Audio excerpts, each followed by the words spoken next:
So hi, everyone. I want to introduce you to someone who needs little introduction, not only a close friend, but a woman that has inspired me from the first moment that I met her.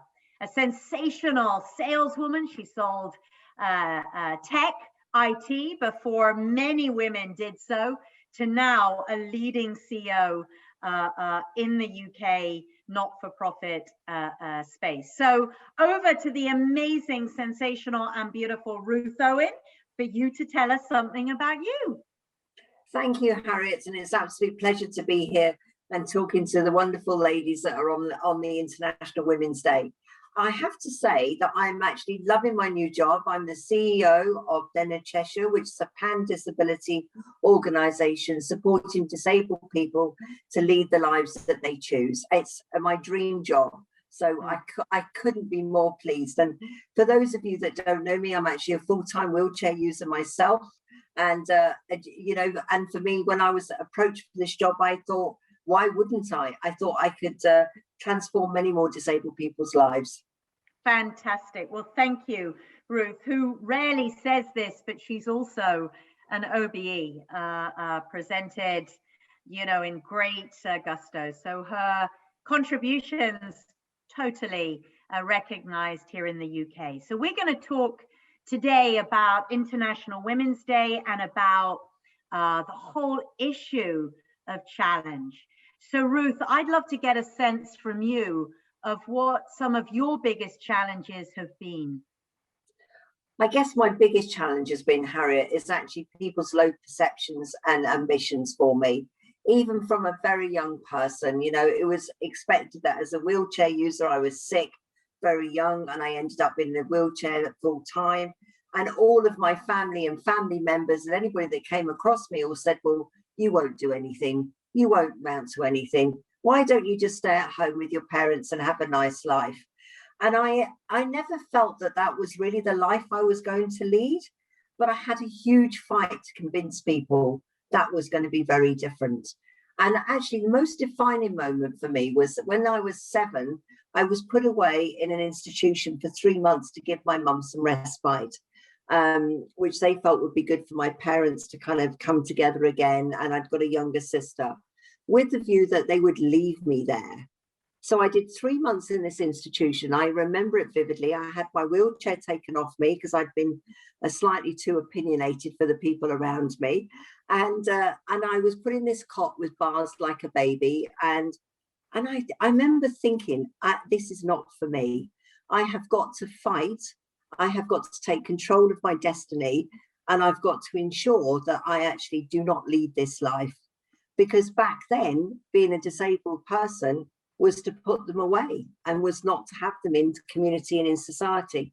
Fortunately for me, my mother was very strong, came to see me after 3 months, saw what a mess I was in. My hair was in tatters and my clothes were rubbish, and she took me out and she kept me at home.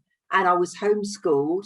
And from that, because the school that I could have gone to locally wasn't accessible, and they wouldn't accept a wheelchair user.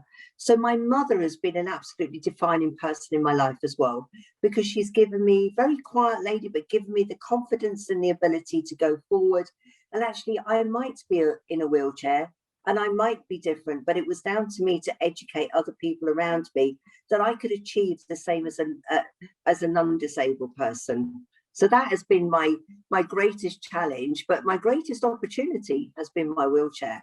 Absolutely. And here's a shout out to your mom. I know she's a little bit poorly at this time, but her strength and her importance to you, we shout out as a woman who was challenging long before International Women's Day existed and women like her are recognized. So perhaps the hardest question of all for you, Ruth, because you are, despite all this courage and this conviction and this strength, you're amazingly humble and self-effacing. And to get you to talk about your achievements, oh boy, I usually have to get you drunk to do that. That's joking. I've never got you drunk. But tell us, Ruth, what do you think are your kind of top 2 amazing achievements?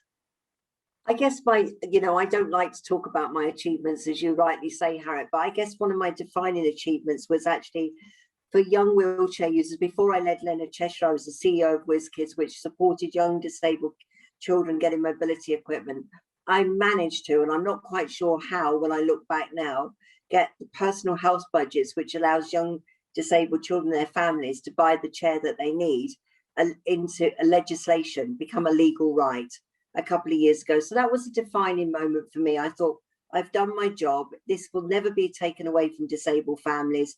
It's a legal right. And I thought that was fantastic. I guess my other second achievement would be being a good sibling to my brothers and sisters. When I tragically lost my sister when I was 19, she was 17 and was in a car accident. You don't expect to lose a family member, and it's very hard to face death when you're so young yourself. And I guess just being strong for my siblings when my family were going through a terrible time was probably another one of my achievements. I didn't think it as achievement at the time, but I was strong and I had resilience and I had the ability to be able to look after them when my parents were grieving so terribly. So I think that is another one of my achievements, which I rarely talk about, but just being there for them and helping them, because my brothers were 5 and 6 and my sister was 12, so super young, and a life-changing experience. And actually that moment made me think that life is short and every day you have to enjoy and you have to put a smile on your face regardless of whatever else is going on in your life.